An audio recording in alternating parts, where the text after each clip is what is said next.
Good morning. Welcome to the Faculty of the International Business Banking Academy of Vietnam, and welcome back to our class of the International Investment.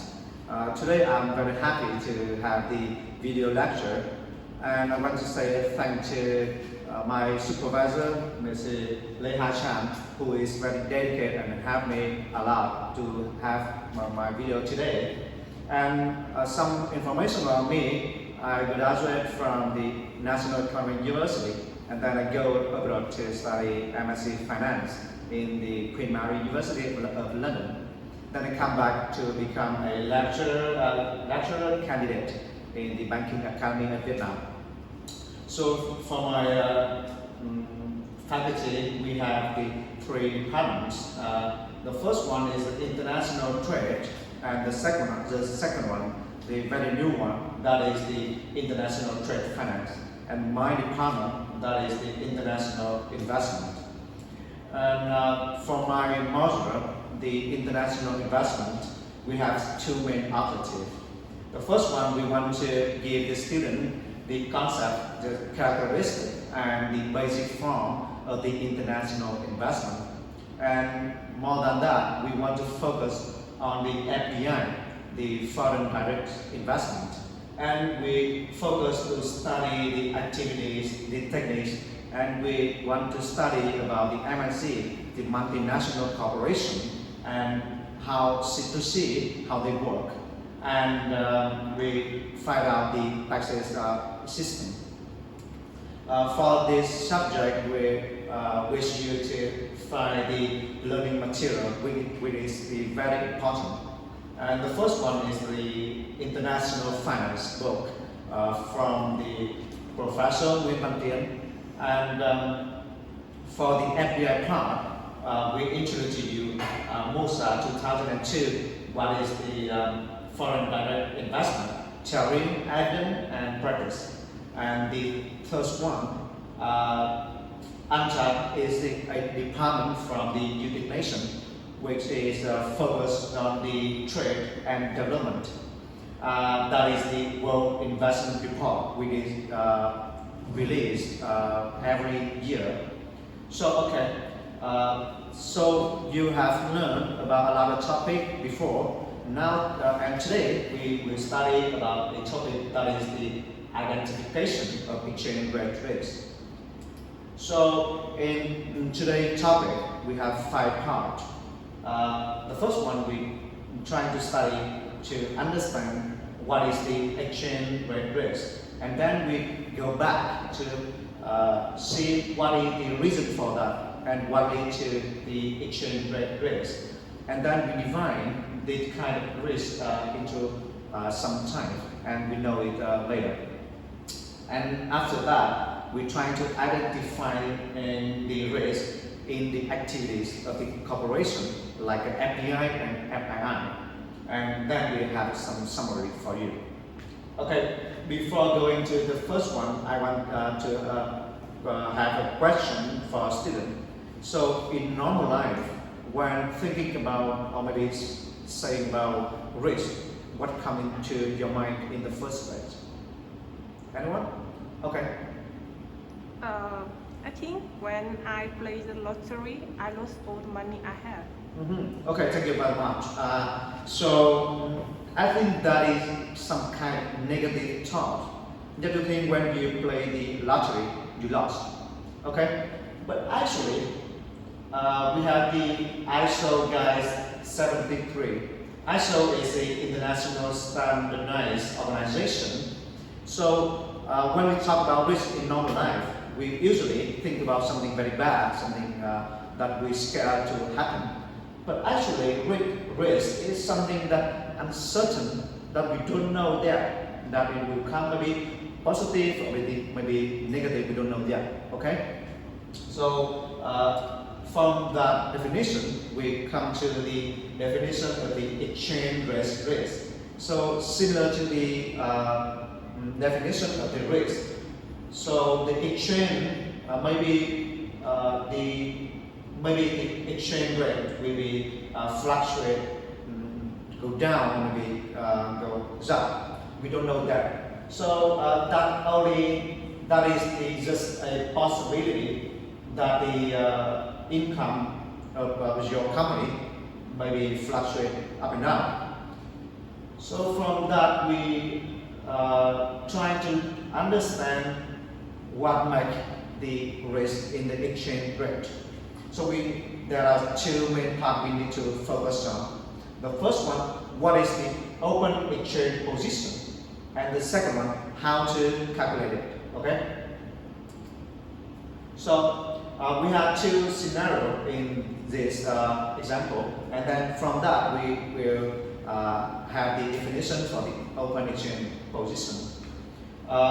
So the bank in Japan trying to trade, but solely in domestic currency, that is the GPY, and we have the balance sheet right there, which is A, that means the asset, and the E and L, that means the equity and the liability.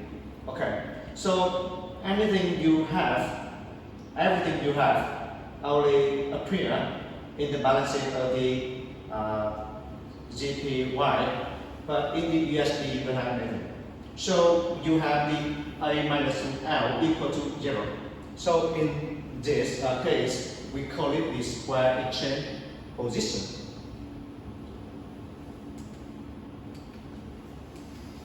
For the next one, we have the scenario 2. Now you use the money in the Japanese yen to buy USD in the exchange rate in this line. So now you have something on the asset of the balance sheet of USD. And now you have the A minus L, you have something positive. So you come into a long exchange position. And for another case, you may have the minus for 1.59. So you go into the short exchange position. That means you don't have the square exchange position anymore. So that means you go to the open exchange position. So what is the open exchange position? That is when you have the you use the asset to minus the liability in some kind of foreign currency, and you don't have the zero answer. So you come into the open exchange position. That means you have the currency in foreign that is not equal to 0. So from that we can have some conclusion like if you do only in the domestic currency, you don't have any foreign activities, so you don't have any risk in the exchange rate. But if you go into the foreign activities, but if only when you maintain a different from 0 position, now you have the open exchange position. It may be long or short, depending on the money you have. And the third one, that is the can you see? So from that example, we have the conclusion that this is the main cause of the exchange rate risk, that if you have the cash flow from a lot of currency, different currency. Okay, so now we understand what is the open exchange position, and that is the state when the exchange position is equal to 0 or not, right? And we'll figure out what is the calculation of it. Now we have the EP. What does that mean? Exchange rate position. Yes, that is exchange position. And we have the A here and L here. What is A? Asset. Yes, that is assets. And what is L? Liability. We have the liability. Right? And when we in the balance sheet, when we have the asset and liability, so we want to know what we have in the end. We use the minus or the plus? Minus. Just minus, right? So we're minus. And we have the balance sheet in the foreign currency. So we have now here is the AF and LF, and then similarly EF, right? But we have another definition of the on balance and off balance. Then we trying to analyze this more, whether A on minus 2 L on with F, and we plus to the asset of the out balance sheet and minus 2 L's on the out balance sheet. Then we have the exchange position, and from that we can figure out what is the state of the exchange position. We have the maybe it will be equal to 0, maybe it's not, it's different to 0. And from this we have two cases. The first one is bigger than 0, or maybe it lower, or maybe smaller than 0. Okay, and we will see what happened in this case, and this. So from what I write on the whiteboard, you know the formula to calculate the EP. So now you have the EP of F equal to AF minus LF, okay? And you have the definition for it, EP, AL, F, on and off. And from that we have the four cases of the EP. If it equal to 0, we don't have the open exchange rate risk. Open exchange position. So you have the square exchange position. And if it's different from 0, you have open. And then you have two more cases. You're long for when the EP bigger than 0, and when the EP smaller than 0, you have the short or maybe negative exchange position, right? Okay, let's take an example for that. So we will calculate the exchange position of a bank of Japan arising from the buying spot 100 million US dollar. So now you have the on balance sheet when you buy something at the moment. Right now you buy spot, and you have the asset. Now you equal to 100, and you don't have liability, and that's the same for the off balance sheet. And you use the formula to calculate. Then you have the EP equal to positive 100. So now you have the open exchange position. That means the long position. So the risk now, if you have the this one, and when the exchange rate will fluctuate, generally you get benefit from it, or maybe you get hurt from that. Okay. So which we change to the type of exchange rate risk. This one very interesting because when we say about exchange rate risk, we just think about when the exchange rate goes up or go down. But actually, it will have a different effect to the economy, or maybe to the corporation.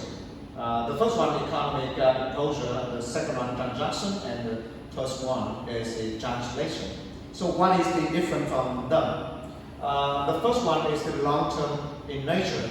Maybe your corporation don't get into any fraudulent activities, but because of the change in the exchange rate, you may get hurt from that. The supply and demand of the foreign goods may be changed, and that affects directly to your company, and that's a very long-term effect. And different from that, the transaction exposure maybe arise from the change in exchange rate when you have a fixed contract with another company in the foreign country. But this kind of risk, this kind of exposure, maybe in short term or medium term. And the first one, the translation exposure, that is the consolidation of financial statement. Let's take an example. You have a very big multinational company, and you have the smaller company, the subsidized company in another country, and you got the benefit, you got the profit from activities in that country, and then you want to transfer the profit into your home country, then you will see you will exposed to the translation effect. And because the change is a change position, maybe your profit is still the same, but when you change it to the home country currency, you will hurt from it, or maybe you will benefit from that. So that is the kind of exchange rate, and you may find out in more detail in the book. Okay, so we move on in the fourth part. So we have the FDI and FII.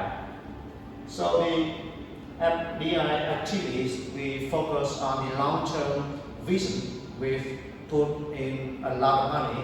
We want to have the benefit in the long term. Let's see what happens, and let's see the exchange risk will affect to the FDI activities. We have the example with the scenario 1 and 2. You see the net cash flow in VND is equal to 0.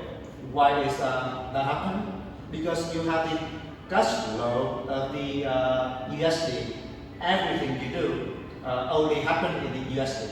You import the machinery, you hire expert from your country to the new country, maybe from USA to the Vietnam, and you have the advantage, you do not need to pay taxes. So everything you have, and you, what you do, what your activities in Vietnam, you export it, own the product in other country. Then you have the cash flow only in the USD. Then now you have the net cash flow in USD is +3, and you don't have anything in VND.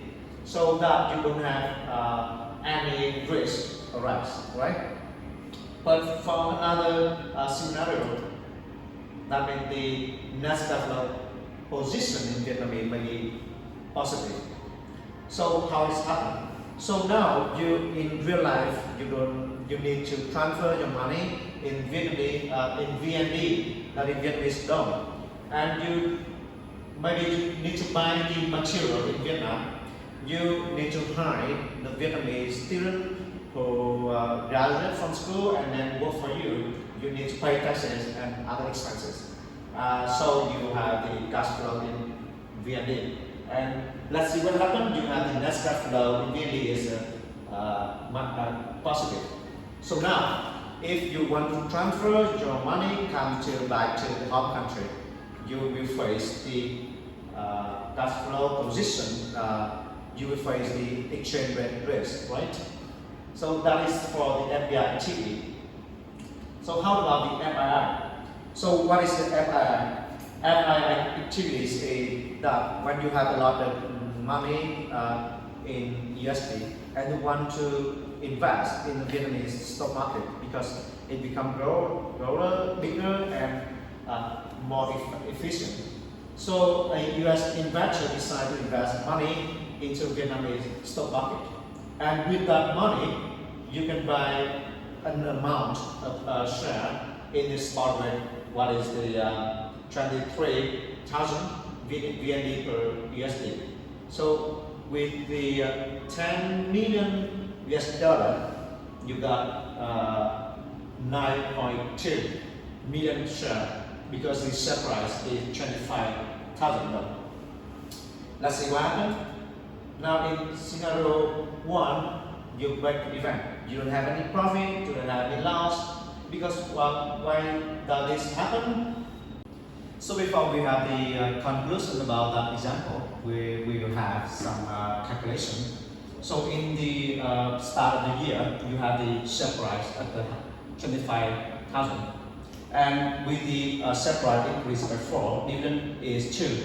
You got the share price in the end of the year is that your multiple is with 1 plus with 4% and 2%, and from that you have the 26 and $500,000, right?